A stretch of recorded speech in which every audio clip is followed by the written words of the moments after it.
Hello, Russell and the mighty men of Charlotte, North Carolina. Hope you're well. Hope you're enjoying your study. I just wanted to take a couple minutes and share a few thoughts with you about something in my life called the Jericho Walk. The Jericho Walk is something that happened about, 10, 11 years ago now. My dad was going in for open heart surgery. I was in the surgery waiting room. Very anxious, very concerned, very nervous about my father. And my friend Mike had come in to comfort me, and he said, let's take a walk. And we decided to have a prayer walk, to walk and pray. And we began to walk around that hospital. And after about one or two laps, God just said to me very clearly, I want you to walk around this hospital 7 times, just like Joshua did with the Battle of Jericho.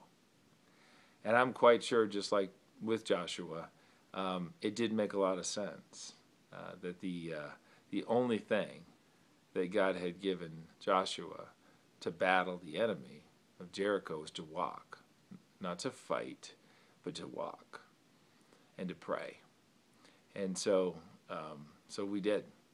And the interesting thing is about 5 laps into the Jericho Walk, all of a sudden, those walls inside of me, walls of fear, walls of doubt, walls of anxiousness, they began to crumble.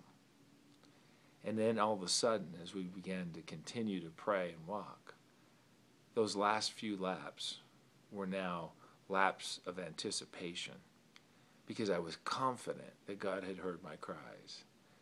And sure enough, at the end of that time, Dad had made it through the surgery successfully and was able to praise the Lord when he walked out of that hospital. Now, fast forward 5 years later. I'm now sitting at the Phoenix Children's Hospital. My 8-year-old daughter, Haley, had just been diagnosed with brain cancer, and she had to go right away into immediate surgery. It was going to be a 5-hour surgery. It was going to be a long night. The hospital was filled with family and friends gathered around. But my friend Mike had come, and sure enough, we knew we were going to take the Jericho Walk. This time, I had seen God's power. I knew what he would do. And we went and we started that walk.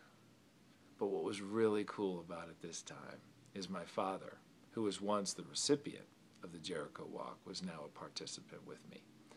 He was able to walk along my side and not only pray for his granddaughter and my daughter, but praise the Lord that he had given him new life when he had saved him that day through that open heart surgery. And sure enough, we walked around that children's hospital, and God revealed, to us the power of obedience. There's nothing magical about the Jericho Walk. There's nothing magical about why 7 laps, or why did God ask Joshua to go around 7 times? Why not 70? Why not 17? What mattered was obedience. And what didn't seem to make sense to Joshua, that didn't really make a lot of sense to me, was God just said, walk. I want you to walk and pray. And as people from the hospital, that were out on a smoke break or worked there and just saw us, I'm sure they wondered, who are these people that just keep walking around this hospital, talking out loud, because they couldn't figure out we were praying, talking, what we were doing. But I would encourage you with a little bit of a lesson that I learned. The Jericho Walk was not about a formula. It was not about some, simple, easy way to just pray differently. The Jericho Walk for me is when I see an enemy in my life that I don't think I can beat, and I want to go in and resist, and I want to fight, and in all my flesh I want to do all the things myself. The Jericho Walk for me is a reminder to release and to just be obedient.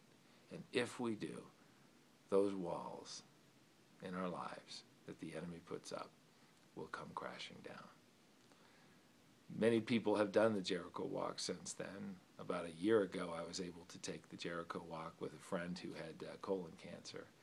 And every time we've taken the Jericho Walk, God has revealed some amazing things to us. I hope that's something that you could think about and maybe even try as a good practice. The key is enjoy your study on Joshua, a mighty man of obedience. Take care, and I look forward someday to meeting the mighty men of Charlotte, North Carolina. Talk to you soon.